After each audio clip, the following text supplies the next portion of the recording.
FSN Radio. It's all about what's next. Go to financialsurvivalnetwork.com and sign up for your free weekly newsletter. You'll also get 3 free reports. The Financial Survival Network. It's all about what's next.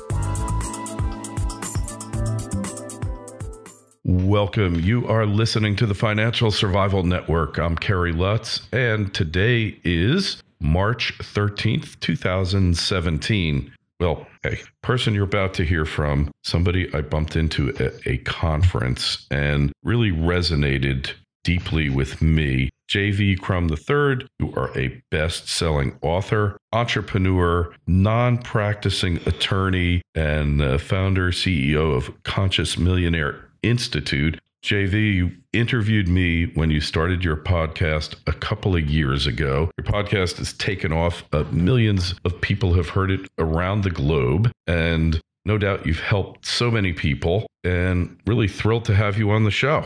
Oh, Kerry, thank you so much. And I love chatting with you. And we had a great time at the conference. In fact, we were on a panel together. So a big shout out to that. Yeah. And the things that you've done and what you've managed to do in a relatively short period of time, not to mention the fact that you bought my book, Viral Podcasting. Which you signed to me. Yeah, and I signed. You know, I left and I said, I give my book away. Kerry's signing his. I'm signing his, but selling it. I said, maybe I should sell my book.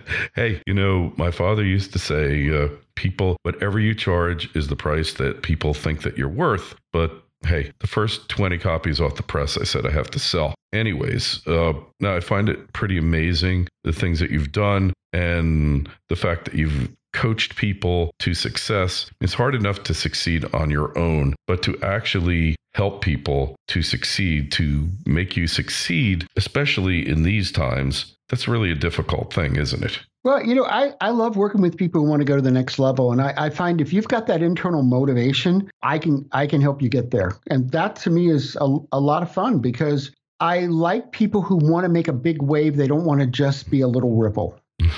That's an interesting way of looking at it. Nice analogy. So, JV, you've been doing this a long time, but people say, everybody says, well, I want to go to the next level. I want to get there. But then you sit down with them and you watch what you do, what they do, and how they act, and you find out the truth is often something else, isn't it? Well, I think that people have a set space that they're currently at. But I think part of my job as a coach is to awaken them to the possibilities that exist. And then another part is to put on a pair of boots and kick them and tell them to get up and do something with their life, because they're wasting it. And I think we have to make it dramatically clear that if you don't make a big difference with your life, and if you don't get the things you wanted with your life, you basically wasted your life. And I think that's pretty painful. Yeah. So obviously, your life has led you to this. So it's been a series of awakenings, of openings to the possibilities. How did this start for you? I guess one way we could say it started was when I was 5. I was growing up out in a little country town, maybe 200 or 300 people. My family, like everybody else's family, had a lot of financial challenges. And by the age of 5, I had been so thoroughly trained to go to the grocery store and never ask for a candy bar or anything, because we didn't have the money for it. And my parents didn't want to be embarrassed. So one day, and it's actually kind of humorous, I was standing next to the kumquat tree, and I said to myself, now to me, this was a monumental day, so I remember it quite well. I said, well, what is the answer to this problem? And then it was like, all of a sudden, it came to me like the road to Damascus, and you're having this, revelation. And I said, I know, I'll grow up and be a millionaire. And I was so clear to me that this was the obvious answer. The remedy for being poor was to go get some money. So I ran in the house and I told my parents as if I had discovered Eureka and we were all about to go live on the biggest ocean or something. And I remember so definitively my mother shaking her finger at me and saying, don't tell anybody. Keep it a secret, huh?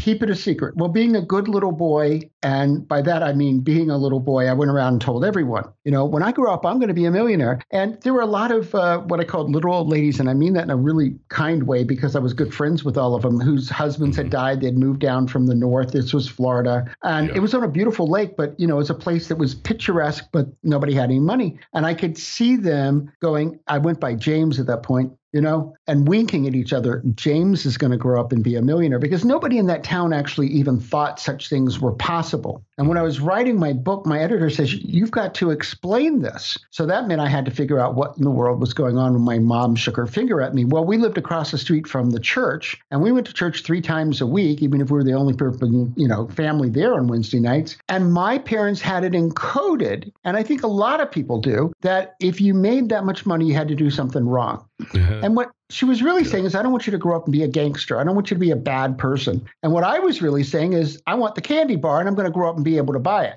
Yeah. So it was interesting, but that was revolutionary, because that was a pivot point. And I never once, Carrie, not once did I ever doubt that was going to happen. In my mind, it was already done. Mm-hmm. And I think that going through that process, and at 25, having literally a 4-story townhouse, luxury townhouse, fireplaces I had added because it was Florida. Of course, I needed them. So my joke was I'd turn on the air conditioning. Mercedes, when most people didn't have a Mercedes, it was like a Bentley on the water. And that I got there was simply because I was determined that nothing would stop me. And that kind of set the process for what my life was going to be about. Yeah.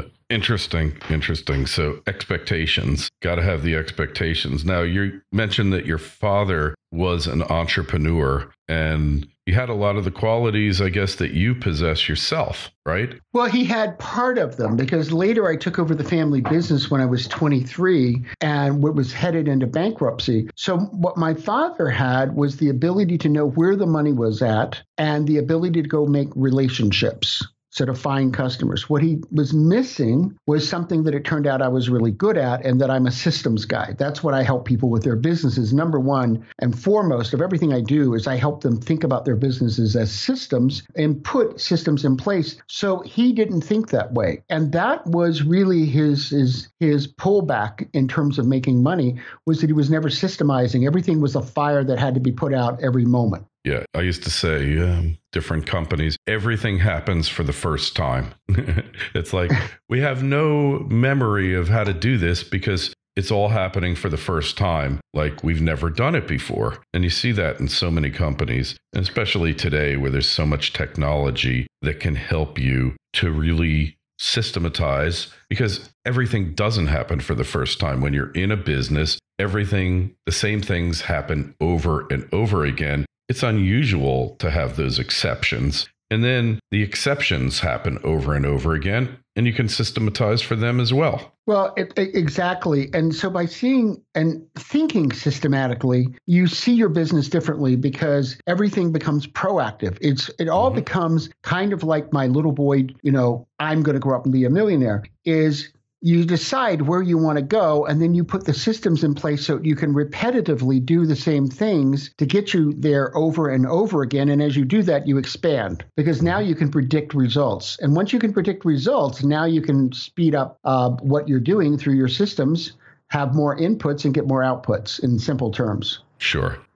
And you see it with people who've made a lot of money, go broke, and then they do it over again. And, they've done it before, they do it again because they kind of get it.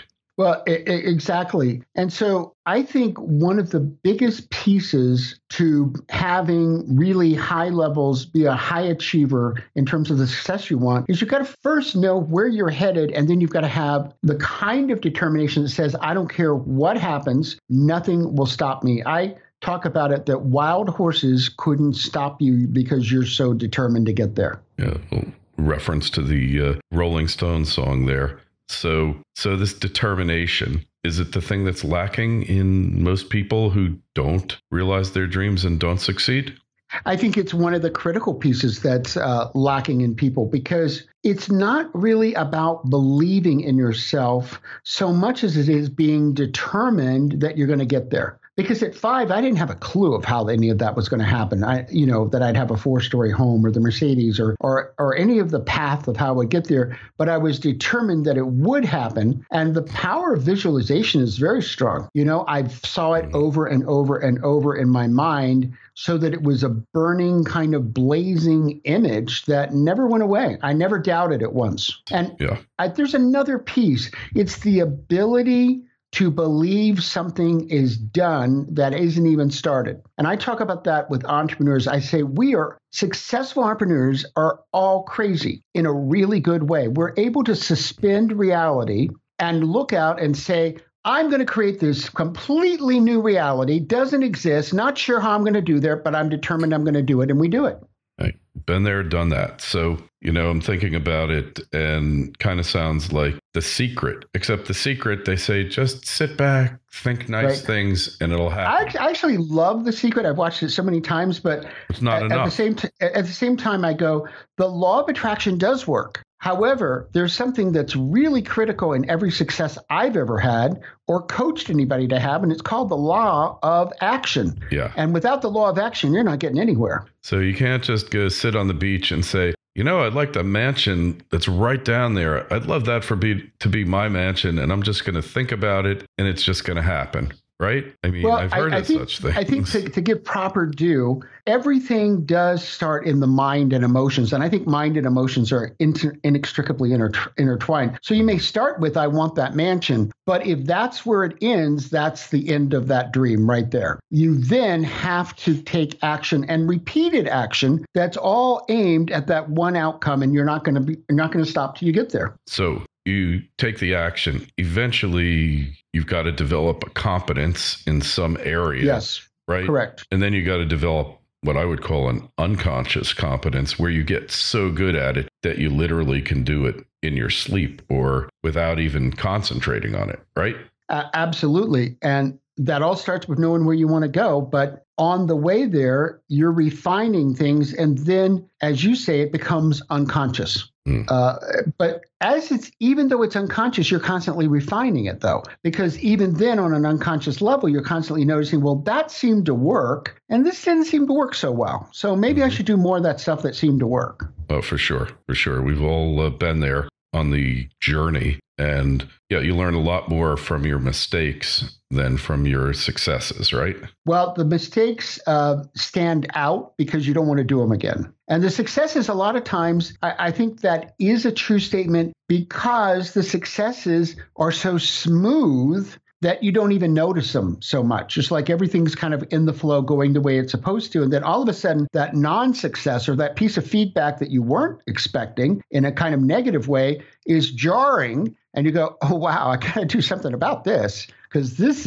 is a jarring experience and I don't want to keep having this experience. So you got this podcast. You become famous for your podcast. How did you apply these lessons to building the podcast? Yeah, it's a great question. So let's go back to 2013. I started by being on some podcasts. And in fact, Jamie Tardy, who's now Jamie Masters, I met her at a New Media Expo in New York. Sure, I remember and that. She asked me to be on her podcast. And I actually didn't know what podcasts were. So, but I said yes. And then I was on her podcast. And remember, I was actually in Phoenix doing a training when it came out. And within 3 days, I got over $20,000 worth of coaching business from people who called me from being on that podcast. And I said, wow, this is kind of interesting. And so then I went to the next New Media Expo to get on a lot of podcasts because I said, well, this is kind of a nice thing. What I wasn't expecting was at that New Media Expo, they were going to have, so that's January of 2014, they were going to have every breakout session had one podcast breakout. Yeah. And I said, I'm going to every one of them. And I did. Mm-hmm. That's the whole time for 3 days. That's all I did. Wow. And during that time, I said, guess what? I think I'm doing a podcast.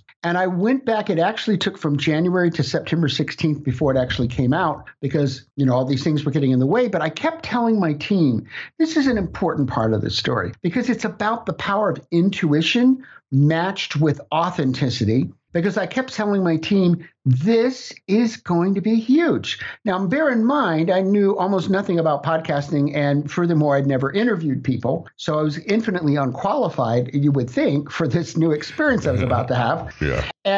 But I knew I was supposed to do it. So it was like a calling to me. Mm-hmm. I was supposed to do this. And I said, this is just going to be huge. I don't know how. I don't know anything except that we are supposed to be doing this. It's going to be huge. And it's interesting. The third week, I did my first post to be on a microphone. I said, you are finding your calling. You are supposed to be doing this. And I think the fact that I was driven to get a message out there and with a sense that I was supposed to be doing this. This wasn't just some mechanical thing. I was supposed to be creating this podcast and getting a message out there. And so I was driven to do it. I was like answering a calling. Yeah, I know the feeling. I can totally relate to that. I feel the same way. So you've answered the calling, and we're a couple of years down the road. What's happened? I've decided that that there's a lot ahead of me in terms of media, that I really have two businesses. I've got a media business and I've got a coaching business that happen to fit together nicely. And that I'm going to be doing a lot more media than I right now can even see. I mean, I could see myself having a TV show. There's just a lot more coming. I'm supposed to be doing this. This is where I'm most comfortable, and it's interesting because this and my book came out almost at the same time. Now, it took me 7 years to work on the book, 320 pages. Wow. Well, as soon as I found the microphone, I knew that I'm an author who wants to be on a microphone. Mm-hmm. And that the microphone is like I'm the fish in water on the microphone. And I go, it's the happiest, the joy. Like next Wednesday, I'm now doing my recordings on Wednesdays just to make them all the same day. It makes it easier. Mm-hmm. So like next Wednesday, I have 8 people that I'm doing interviews with. I've got 5 hours back to back, an hour break, and then 3 hours back to back. I don't know how I do it. I don't know that other people could do it, but it works for me. And nothing brings me more joy than having all these amazing conversations with people, the majority of whom I've never met. At this point, given the volume of shows that I do, most people I've never met in person or, even spoken to. Oh, I know. Believe me, I've been doing it now. It's going to be 6 years in June, 4,500 or more shows. And I know exactly what you're talking about. It is a calling, and you can tell the difference between the people who treat it as such and the people who don't. It's a big difference. So I'm in joy the whole time I'm interviewing somebody. And I know you can relate to this. It's a lot of fun. I'm having just an incredible time. Yeah. As somebody in talk radio says, more fun than a human being should be allowed to have. And, that seems almost like like a prairie home companion kind of comment almost. But it's the truth. It is the truth. It is the truth, except that I'm glad I'm allowed to have it. Yeah. And it's legal, It is legal. It's totally absolutely legal. That's right. So if somebody were starting out on this journey now, somebody who you met at a show like the one we were at recently, what would be the main piece of advice that you would give to that person? But it's interesting because in a month, I'm going to start my first group podcast training that I'm doing. And so you're kind of asking me, what should I start that training out with? And I would say that you've got to get clear about why. You've got to connect with that passion of why are you doing this? Because if you're just going to approach it as something mechanical, and these are the steps I'm going to do, and this is how I'm going to get guests. Yes, you have to understand all those systems. However, if you've missed your why, I think you're going to miss the real passion that's going to make the story, not only the show successful, but to be honest, more importantly, to give you the joy of why you're doing this. And if you don't find that you have joy for this, then my first piece of advice is don't do it. Yeah. And it's funny that you say that. I know you got a copy of my book. You haven't started reading it yet, but that's in there. What is your why? Why are you doing this? And I say you've got to have a love for this work. Because, it's not a straight line up. There is no clear path in podcasting to and I think the operative term there is work, because you and I are producing quality podcasts. God, yeah. But and it's a lot of work. It's work. But I don't mind the work because I love it so much. But if you weren't in love with this would be a lot of work to do it right. Oh, man, I made no money for 4 years at this thing. So I can't even picture, but that was my choice. And because I love doing it, and I did radio also, and, I love the spoken word, and I just love doing it. And, it's not a game. It's not a little say, oh, let's do a podcast. It's serious business. And that's something I drive home in the book. Hopefully, people will get it and understand that there's a lot more to it. So, hey, got to wrap up, but parting wisdom, somebody's starting out on their podcast today. They've got the right motivation and, they're doing things right. What do you think your average person can expect to accomplish from it? Well, I think I want to answer that two ways. One, for them to do everything that's right, I think the most important thing is for them to see their podcast as a series of systems, and that you've got to get all those systems fine-tuned, because I don't think there's any other way to do a great podcast. How you treat your guests, all of that. I think what you can expect is going to be determined by what you inside decide you want this to become. And I think that's the critical piece. And if you're not clear about that, it's probably not going to become much. And if you are clear about that and you're willing to do whatever it takes, and when I say something like that, I mean, this is the guy who's conscious millionaire. I'm talking about honest, ethical type of things. But if you're willing to do whatever it takes to promote this and get it out there and do all of that, I think it can be the biggest, gig that you ever had. I think it can make you famous. I think it can let people know about your brand. And I think you can have an amazing ride. But if you're not willing to do that, then this is what I have told a lot of people. Either do it right or don't do it. Don't halfway do it. I think that's really sound advice. And that's the same advice I give in the book. And I have given many people. It's not a game. And it's not like so many other marketing systems. It's like you got to love this or don't bother with it. So, JV, you got a giveaway for FSN community my members? Book that came out at the same time, I'm proud to tell you, it did hit #1 on Amazon. It was #1 in 34 categories at the same time. That's with amazing. 50,000 downloads. And I would love to give you a copy of that book, a digital copy. It's consciousmillionaire.com / this one's going to shock you, free book.